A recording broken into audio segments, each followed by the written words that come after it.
Vote দিতে গেলে ballot পেপারে থাকবে দুটো অপশন, হ্যাঁ আর না।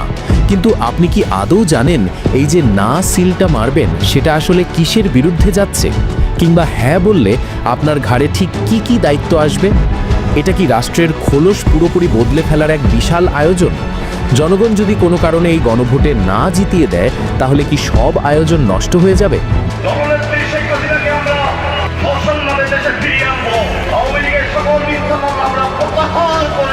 আমার বাপ সারা 14 গোষ্ঠী আমলিক করে এসেছে।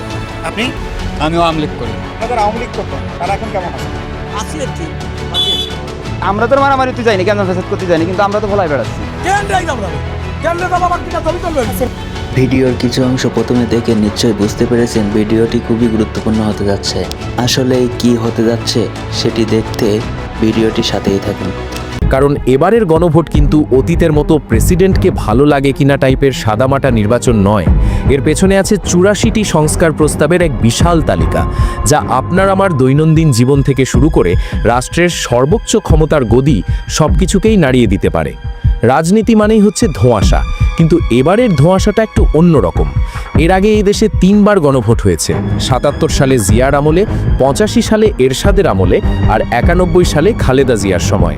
সেগুলোর হিসাব ছিল খুব সরল।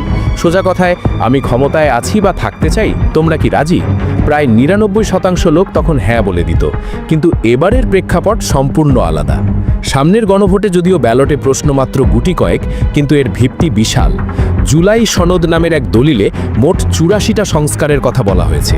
এর মধ্যে 48টাই সরাসরি সংবিধান বদলানোর সাথে যুক্ত। এখন সমস্যা হলো, এই 84টা আইটেমকে একটা প্যাকেজে ভরে আপনার সামনে ধরা হয়েছে, অনেকটা বিরিয়ানির প্যাকেটের মতো। হয় পুরোটা খাও, না হয় ফেলে দাও।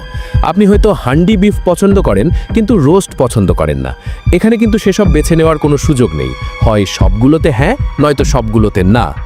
এখন যদি দেশের মানুষ এই প্যাকেজে না বলে দেয়, তখন কি হবে? এই না জয়ী হলে কি জুলাই সনদ বাতিল হয়ে যাবে, নাকি অন্তর্বর্তী সরকার তখন মহা বিপদে পড়বে? সোজা বাংলায় বলতে গেলে, না ভোট জয়ী হলে এই সংস্কারগুলো বাস্তবায়ন করার কোনো আইনি বাধ্যবাধকতা আর পরবর্তী সংসদের থাকবে না।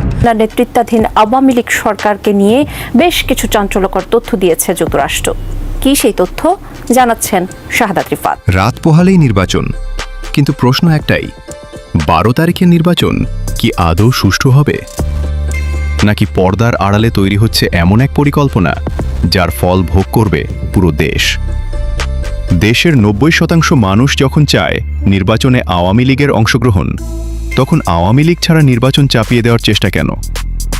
বিশ্বের প্রভাবশালী মানবাধিকার সংস্থা ও জাতিসংঘের নীতিমালা উপেক্ষা করে ডক্টর ইউনূসের সাজানো এই নির্বাচন কতদিন টিকবে, এই প্রশ্ন এখন আন্তর্জাতিক মহলেও। একদিকে জাতিসংঘ ও আন্তর্জাতিক মহলের চাপ, অন্যদিকে নিয়মনীতির তোয়াক্কা না করে নির্বাচন এগিয়ে নেওয়ার অভিযোগ।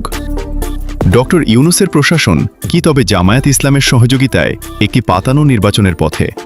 একটা বৃহদাংশের ভোটারকে তার চাহিদা মতো তাকে ভোট করতে দেওয়ার সুযোগ দেওয়া হচ্ছে না। সুতরাং আমাদের কাছে এই জায়গাটি মনে হয় যে একটা বড় অংশের ভোটার এবার আসলে তাদের ভোট দেবার ক্ষেত্রে তাদের যে প্রার্থী চয়েস করার সুযোগ, সেটা কিছুটা হলেও তারা ক্ষুণ্ণ হবে সেই জায়গাটিতে। তো সেটা আমাদের কাছে মনে হয় যে ইনক্লুসিভ ভোটিংয়ের যে জায়গা বলে থাকি, ভোটারদের জায়গা থেকে সেটা কিছুটা হলেও সেটা পূর্ণ হচ্ছে না। অর্থাৎ সংস্কারের এই বিশাল আয়োজন তখন কেবল একটা নৈতিক ইচ্ছার ওপর ঝুলে থাকবে, আইনের কোনো জোর থাকবে না।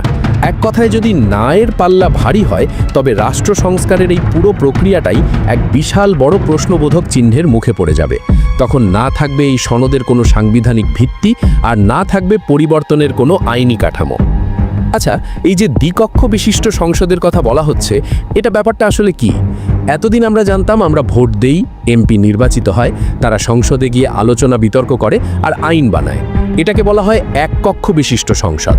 কিন্তু জুলাই সনদের প্রস্তাবে বলা হচ্ছে, এখন থেকে সংসদ হবে ডুপ্লেক্স বাড়ির মতো, নিচে এক কক্ষ, উপরে আরেক কক্ষ, নিম্নকক্ষ আর উচ্চকক্ষ। নিম্নকক্ষে থাকবে 400 জন সদস্য, এর মধ্যে 300 জন সাধারণ আর 100 জন সংরক্ষিত নারী আসন। এরা আমাদের সরাসরি ভোটে নির্বাচিত হবেন। কিন্তু মূল খেলাটা হবে উচ্চকক্ষে, সেখানে থাকবেন 100 জন। এবং মজার ব্যাপার হলো, এদেরকে আপনি আমি সরাসরি ভোট দিয়ে নির্বাচিত করব না। এখানে আসবে আনুপাতিক প্রতিনিধিত্ব বা প্রপোর্শনাল রিপ্রেজেন্টেশন সিস্টেম। ব্যাপারটা একটু ভেঙে বলি। ধরুন নির্বাচনে অমুক দল সারা দেশে মোট ভোটের 50% পেল, তাহলে উচ্চকক্ষের ওই 100টি সিটের মধ্যে 50টি সিট অমুক দল তাদের পছন্দের লোক দিয়ে পূরণ করতে পারবে। অন্যদিকে তমুক দল হয়তো মাত্র 10% ভোট পেয়েছে, তাই তারা উচ্চকক্ষে মাত্র 10 জন লোক বসাতে পারবে। এখন আপনি ভাবছেন এতে লাভটা কি? লাভ লস দুটোই বেশ ইন্টারেস্টিং। ধরুন নিম্নকক্ষে কোনো একটা দল মেজরিটি পেয়ে সরকার গঠন করলো, তারা চাইলো হুট করে একটা আজগুবি আইন পাশ করতে, কিন্তু সেই আইনটা পাশ হতে হলে সেটাকে আবার উচ্চকক্ষ থেকেও অনুমোদন পেতে হবে। এখন উচ্চকক্ষে যদি বিরোধী দলের বা অন্য দলগুলোর সদস্য সংখ্যা ভালো থাকে, তবে তারা চাইলেই সেই আইন আটকে দিতে পারে। অর্থাৎ চাইলেই আর হুটহাট যা খুশি তাই করা যাবে না। এটাকে রাষ্ট্রবিজ্ঞানের ভাষায় বলে চেক অ্যান্ড ব্যালেন্স। আমেরিকা বা ব্রিটেনে এই সিস্টেম অনেক আগে থেকেই আছে। তবে এরও একটা উল্টো পিঠ আছে। সমালোচকরা বলছেন এতে আইন পাশের গতি কমে যাবে, খরচা বাড়বে, আর প্রতিটা বিল নিয়ে দুই কক্ষের মধ্যে দড়ি টানাটানি হবে। তবে এখানেই শেষ নয়, প্রধানমন্ত্রীর ক্ষমতার লাগাম টানার জন্যও কিন্তু বড়সড় একটা ব্যবস্থা রাখা হয়েছে এই প্রস্তাবে।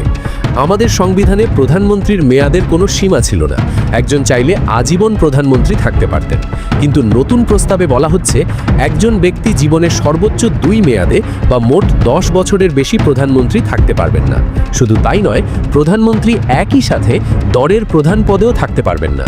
অর্থাৎ দল আর সরকার দুটোকে আলাদা করার একটা চেষ্টা এখানে আছে।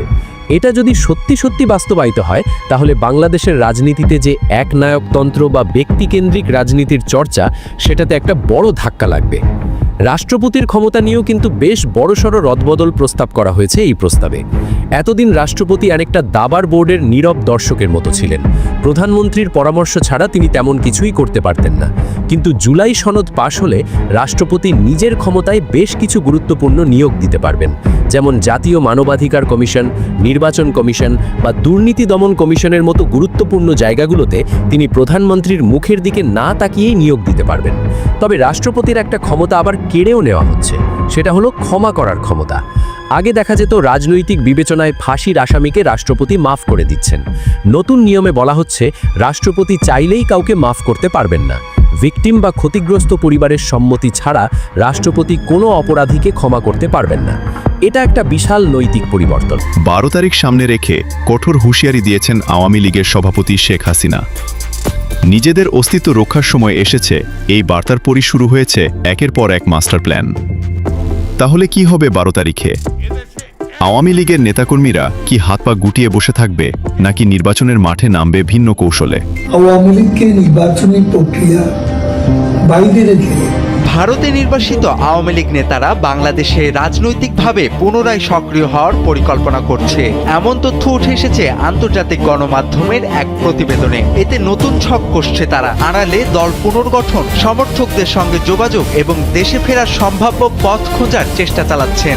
নির্বাসিত নেতাদের কেউ কেউ দাবি করছেন বর্তমান পরিস্থিতি অনুকূল হলে তারা আইনি ও রাজনৈতিক প্রক্রিয়ার মধ্য দিয়ে দেশে ফিরতে চান। এই প্রস্তাবে তত্ত্বাবধায়ক সরকার ব্যবস্থাকে আবার সংবিধানে ফিরিয়ে আনার কথা বলা হয়েছে, কিন্তু এবার আর আগের মতো নয়।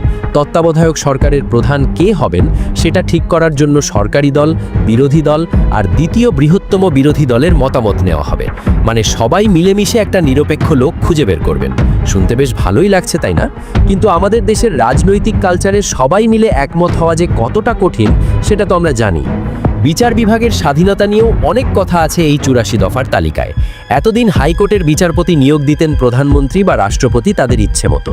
নতুন নিয়মে একটা সুপ্রিম জুডিশিয়াল কাউন্সিল থাকবে, তারাই ঠিক করবেন কে বিচারক হবেন। আবার বিচারকদের কোনো রাজনৈতিক দলের প্রতি আনুগত্য দেখানো যাবে না, দেখালে সেটা অসদাচরণ হিসেবে গণ্য হবে। এমনকি বিচারকদের সম্পত্তির হিসাবও নাকি 3 বছর পর পর পাবলিকলি প্রকাশ করতে হবে। কাগজে কলমে এই প্রস্তাবগুলো শুনতে দারুণ লাগে, মনে হয় এবার বুঝি দেশটা সত্যিই বদলে যাবে। কিন্তু সমস্যাটা তো আসলে কাগজ বা আইনে না, সমস্যাটা আমাদের মধ্যে। এই যে এত সুন্দর সুন্দর নিয়ম, বিচার বিভাগ স্বাধীন হবে, পুলিশ নিরপেক্ষ হবে, কেউ ক্ষমতা কুক্ষিগত করতে পারবে না, এসব তো আগেও কোনো না কোনো ফর্মে ছিল বা চর্চার কথা ছিল। কাগজে লেখা থাকলেই কি আর মানুষ সাধু হয়ে যায়? যেমন কোনো কোনো জায়গায় দেওয়ালে লেখা থাকে এখানে ময়লা ফেলবেন না, কিন্তু গিয়ে দেখুন ওখানেই সবচেয়ে বেশি ময়লা ফেলে রেখেছে মানুষ। কেন? কারণ আইন আছে, কিন্তু আইন মানার মানসিকতা নেই। ঠিক তেমনি সংবিধানে আপনি যত ভালো কথাই লিখুন না কেন, যদি রাজনৈতিক দলগুলো আর আমরা সাধারণ জনগণ সেই কালচারটা ধারণ না করি, তাহলে এই 84 দফা সংস্কারও দিন শেষে হয়তো একটা মোটা বই হয়ে লাইব্রেরিতে পড়ে থাকবে। আরেকটা বিষয় হলো, এই যে এত বড় পরিবর্তন হতে যাচ্ছে, এতগুলো বিষয়ে হ্যাঁ বা না বলতে হবে, কিন্তু অপশন রাখা হয়েছে মাত্র একটা, যেখানে সবগুলোর উত্তর হয় ক নয়তো খ। ধরুন কেউ চায় প্রধানমন্ত্রীর মেয়াদ নির্দিষ্ট হোক, কিন্তু সে আবার চায় না সংসদ দ্বিকক্ষ বিশিষ্ট হোক। এখন আপনি কি করবেন? হ্যাঁ দিলে দুটোই হয়ে যাবে, না দিলে কোনোটাই হবে না। অনেকের মতে এটা খুব একটা স্মার্ট ডিসিশন না। মানুষের মতামতকে এভাবে বাইনারি করে ফেলাটা গণতন্ত্রের জন্য কতটা ভালো সেটা নিয়ে তর্ক হতেই পারে। অবশ্য নানা মুনির নানা মত থাকাটা অস্বাভাবিক নয়। তবে গণভোটে হ্যাঁ জয়ী হলে একটা নৈতিক চাপ তৈরি হবে, যেটা কোনো নির্বাচিত সরকারই চট করে এড়িয়ে যেতে পারবে না। এখন প্রশ্ন হলো, এই পুরো প্রক্রিয়াটা কি আসলে টেকসই হবে? জুলাই সনদ বাস্তবায়ন করতে হলে 3টে ধাপ পার করতে হবে। প্রথমত একটা অধ্যাদেশ জারি করা হয়েছে, দ্বিতীয়ত এই গণভোট, আর তৃতীয়ত আগামী নির্বাচনে যারা জিতবে তাদের নিয়ে একটা সংবিধান সংস্কার পরিষদ গঠন করা হবে। তারা নির্বাচনের পর নির্দিষ্ট দিনের মধ্যে এই সংস্কারগুলো পাশ করাবেন। যদি গণভোটে না জয়ী হয়, তবে এই নির্দিষ্ট দিনের বাধ্যবাধকতা আর থাকবে না। তখন পুরো ব্যাপারটা চলে যাবে নতুন সরকারের ইচ্ছার ওপর। তারা চাইলে সংস্কার করতেও পারে, নাও করতে পারে। আর যদি হ্যাঁ জয়ী হয়, তাহলে নতুন সরকার বাধ্য থাকবে এই পরিবর্তনগুলো আনতে, নয়তো জনগণ তাদের ছেড়ে কথা বলবে না। আপনি কি চান বিচার বিভাগ স্বাধীন হোক, নাকি রাজনৈতিক হাতিয়ার হয়েই থাকুক? তবে হ্যাঁ, মাথায় এটাও রাখতে হবে যে আমরা যত সুন্দর আইনই বানাই না কেন, যারা সেই আইন প্রয়োগ করবে তাদের নিয়ত যদি পরিষ্কার না থাকে, তাহলে কোনো সনদই কাজে আসবে না।